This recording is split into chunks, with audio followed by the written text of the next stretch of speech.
For the past 4 years, as the so-called border czar, the person in charge of our border, Kamala Harris,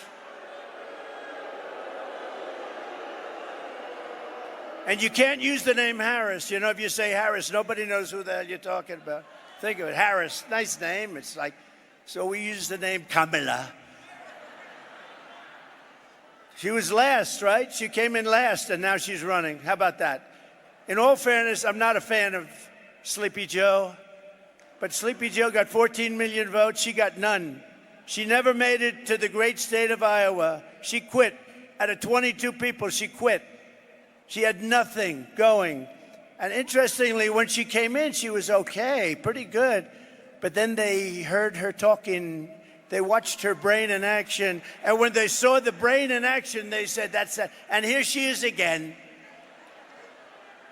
But Kamala has imported an army of illegal alien gang members and migrant criminals from the dungeons of the third world. They come from the dungeons, think of that, the dungeons of the third world, from prisons and jails, insane asylums, and mental institutions. And she has had them resettled beautifully into your community to prey upon innocent American citizens. That's what they're doing. And no place is it more evident than right here. Because in Aurora, multiple apartment complexes have been taken over by the savage Venezuela prison gang known as Tren de Aragua.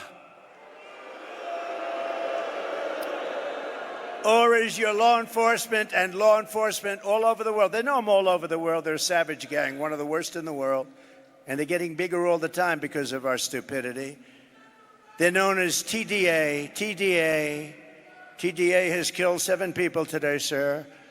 Last month, 6 men with armed rifles and many other men standing right outside waiting for them and handguns were caught on camera as they were forced into a situation, and they said they were forced. They weren't forced. They got their way into an apartment building. They threatened the tenants at gunpoint. These are people that never saw anything like this. These are people that never experienced criminals and crime.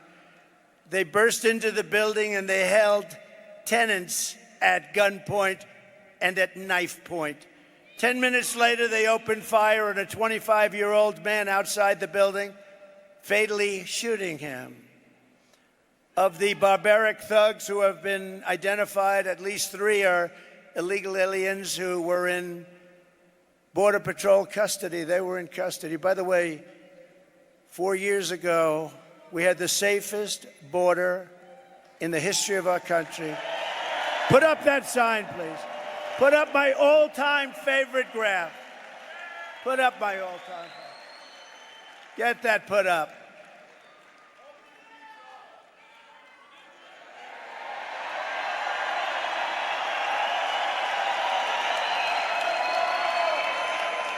That is the most beautiful graph I've ever seen. It's the most beautiful piece of paper I've ever seen. I take it home every night and I sleep with it and I kiss it. Oh, I kiss it, boo-boo. Because without that sucker, I wouldn't be here right now. So if you think about it, Mr. Pastor, great job you did, Pastor. If you think about it, illegal immigration saved my life. I'm the only one. Usually it's the opposite. It's usually the opposite. Thank you very much. But you see that arrow in the bottom? That's when I left. That's the day I left office. You had the lowest number of people coming into our country in the history, recorded history of our country. And then look what happened, like a rocket ship.